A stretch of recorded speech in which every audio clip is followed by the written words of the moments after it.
आखाती देशांमध्ये जे युद्ध सुरू झालं होतं त्याचा फटका जो आहे भारतात देखील बसला होता आणि अनेक ठिकाणी गॅस टंचाई निर्माण झाली होती। अद्याप देखील काही ठिकाणी गॅस टंचाई निर्माण झाली आहे। आम्ही सध्या नागपूर येथील एका गॅस एजन्सीच्या बाहेर पण जर का बघितलं तर या ठिकाणी गॅस सिलेंडर मिळवण्यासाठी नागरिक मोठ्या प्रमाणात गर्दी करत असल्याचे चित्र बघायला मिळत आहे। मे महिन्याच्या सुरुवातीला 1 तारखेला काही ठिकाणी सुट्टी होती, त्यानंतर 2 तारखेला शनिवार, 3 तारखेला रविवार आल्यामुळे जे बहुतेक ज्या एजन्सी आहेत त्या बंद होत्या आणि त्याच्यामुळेच आता नागरिकांची मोठ्या प्रमाणात गर्दी गॅस एजन्सीवर आपल्याला होताना दिसत आहे। आपल्यासोबत काही नागरिक आहेत।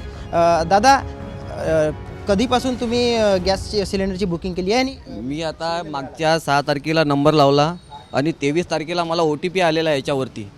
आज 23 पासून आजची 7 तारीख 8 तारीख झालेली आहे, अजूनपर्यंत सिलेंडर घरपोच आलेला नाही आहे आणि हा प्रकार जवळपास 6 महिन्यापासून चालू आहे। आणि इथून सिलेंडर आणण्यासाठी 10 किलोमीटर लांब त्यांनी गोडाऊन आपलं टाकलेलं आहे।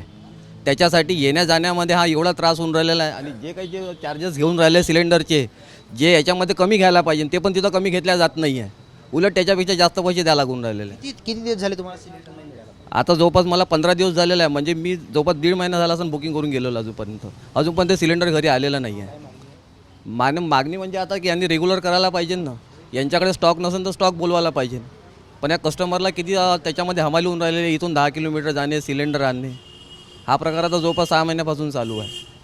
आता कमी झाला नाही तर इथे रोडावरती गाड्या ठेवायसाठी जागा नव्हती। जर का बघितलं तर अद्यापही जो नागरिकांचा त्रास आहे तो तसाच आहे।